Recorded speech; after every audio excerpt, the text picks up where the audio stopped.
Hello Indulgers, Assalamu alaikum. Welcome once again to my kitchen where there is always room for dessert. Today I'm coming your way with this millet-based West African dessert known as Thiakry. Thiakry is rich and creamy and will definitely leave you wanting more.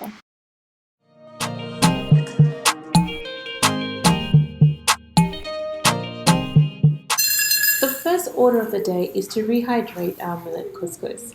Into this mixing bowl today I'm adding half a cup of dehydrated millet couscous. Alongside that we're going to pour in some room temperature water to enable it to rehydrate. In the meantime we're going to proceed to prepare our other ingredients.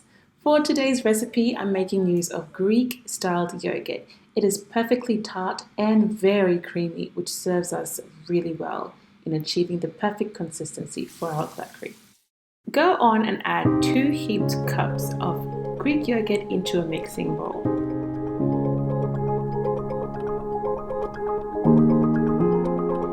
Along with that we're going to add some sweetened condensed milk.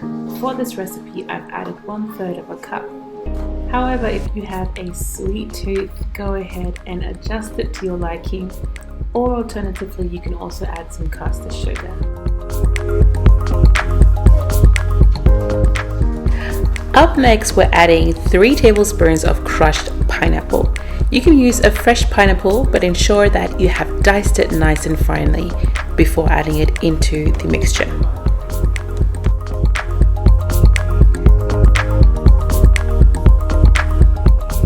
With the aid of a whisk or a hand mixer, bring all those ingredients together until they are completely homogeneous.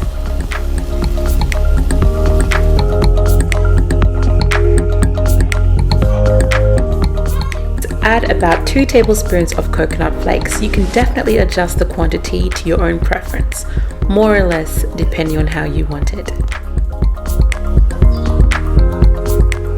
The combination of coconut and pineapple in this recipe is so complementary, but you can also play with other dry fruits such as raisins or sultanas or even apricots. The sky is the limit. Stir the coconut flakes in until they are well incorporated with the rest of the ingredients.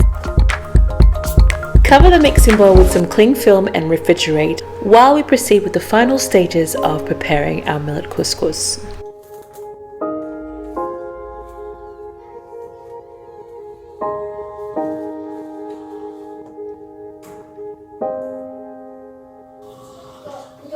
At this stage, our millet couscous is about 80% rehydrated.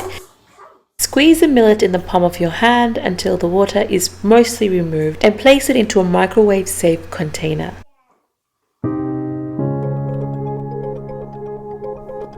Notice that although the millet is rehydrated, it has not lost its shape. It's still in its granule form, and that's a good indicator of the quality of your millet couscous, making it much easier to work with. Drizzle a teaspoon of water over the millet and give it a good shake. Secure the container with a lid and proceed to steam the millet couscous in the microwave for 2 minutes.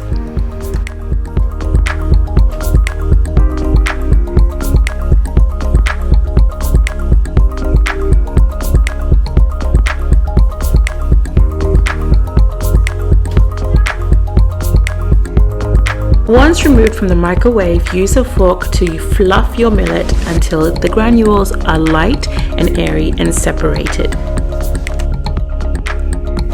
You might also find that adding a little knob of butter at this stage will help you separate your millet couscous with ease. The extra fat lubricates the granules and makes them a lot more moist. But as you can see, I've managed to achieve this without the additional fat.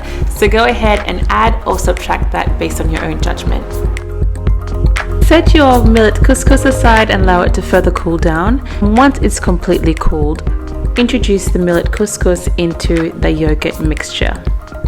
Combine all the ingredients together until they are nice and smooth and well incorporated.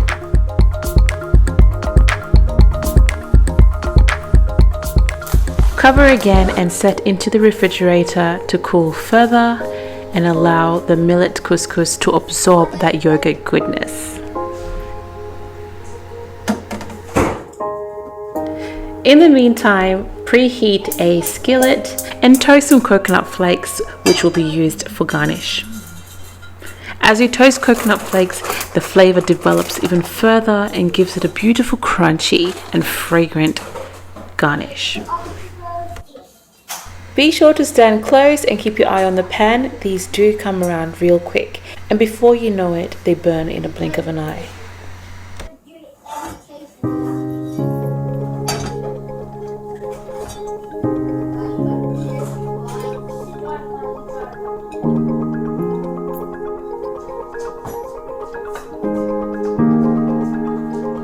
Our Thiakry has been removed from the fridge. It is slightly on the thick side, so I've gone on to add a quarter cup of milk to loosen it up. If you prefer a more watery Thiakry, add some more milk as well to taste, but I personally prefer it to be a bit on the thicker side, resembling the texture of rice pudding. To finish, garnish with your toasted coconut flakes and enjoy this Thiakry nice and cold, straight out of the fridge.